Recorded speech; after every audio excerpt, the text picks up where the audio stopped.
Gun control. We have Steve Ducey that's in Las Vegas live anchoring the show from out there.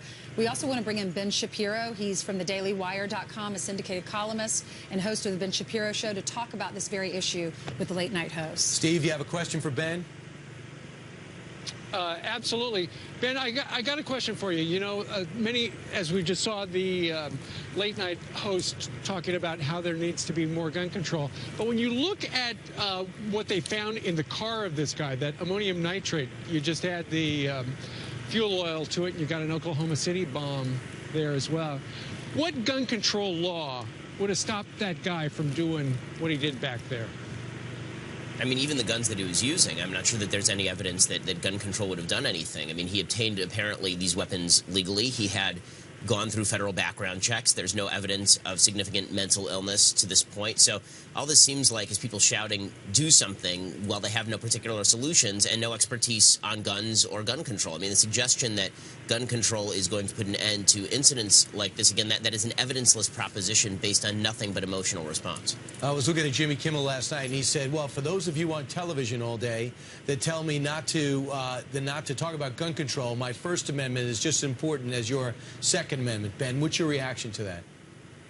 Well, I mean, no one is talking about stopping him from talking. I mean, I would never try to ban Jimmy Kimmel from talking on television. He should stop trying to ban me from owning a firearm. And again, nothing that the late night hosts are saying has any sort of relationship to reality. If they want to call for an outright gun ban, if they want to call for all guns in the United States to be removed, then we can at least get an honest assessment of what it is they believe. But when they say things like a little bit of common sense gun control would stop all of this, that's just a chimera. It's not true. They're making things up because this is all about the moral disapproval of people who own guns. And that's what drips from a lot of these folks, is this idea that if you oppose them on policy, it's because you don't care enough about what happened in Las Vegas. And that really is, that's quite disgusting. I mean, the idea that if we disagree on politics, it's because my heart isn't big enough, but your heart is just big enough so you understand Jimmy Kimmel or Stephen Colbert or Seth Meyers. You understand truly what America needs because you care so much.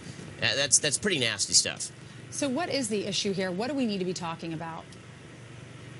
Well, I mean, I think we don't have enough information yet to know what sort of policy proposals would be on the table. This is one of the things that drives me nuts about this. Mass shootings are actually a pretty terrible way of determining policy because the sample size is so low, because it tends to be non-representative of deaths involving guns in the United States overall, for a variety of reasons. I mean, if we actually want to talk about gun violence across the United States, we'd actually have to start talking about, if you're going to talk gun control, then let's talk about democratic areas in major cities, because that's where virtually all of the murder, or at least a huge percentage of the murder, is taking place in the United States.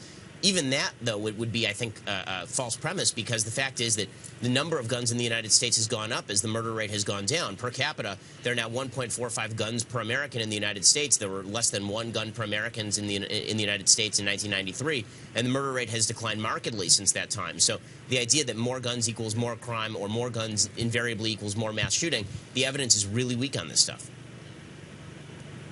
Yeah, so what does that tell you? Does that tell you that more people owning guns with murder rates going down? Is it because we feel like using a gun we can protect ourselves more, owning a gun?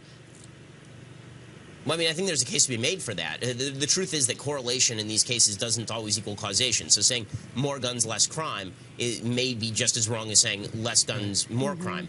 But by the same token, to suggest that if we just remove guns, that's going to send the crime rate down, it's not true. People keep talking about things like Australia, where there was a big gun buyback. And the fact is that in Australia, they only removed 1/3 to 1/5 of guns. The gun crime rate was declining markedly before that, and the United States is not the same as Australia. Try going to Texas and telling everybody they need to hand their guns over to the federal government and see how the gun rate, the gun death rate goes up. I also tell the people in England how safe they are when they've had 5 attacks over the last year, and they have very few guns over there, as well as France. Even law enforcement doesn't carry guns, right? As well as Spain. True, good point, Ainsley. And finally, I didn't know, I'm not a gun guy, I don't pretend to be, but now I'm finding about these bump fire stocks that allow a semi-automatic to be an automatic. And the fact is, according to the ATF, it was actually legal to do. Would you, as a pro-gun guy, entertain the fact that we get rid of some of that conversion? Yeah, I think I would. I mean, the fact is that the machine guns have been illegal for sale since 1986 in the United States.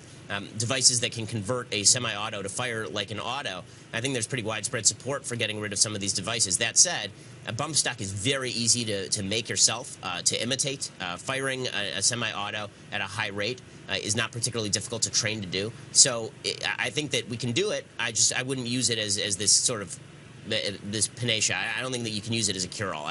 The idea that would cure these problems. The vast majority of mass shootings have not taken place with automatic weapons or even semi-autos being fired like autos. They've been with semi-automatic rifles or mostly with handguns. Okay. Ben Shapiro, thank you for joining us. Thanks so much. All right, Steve.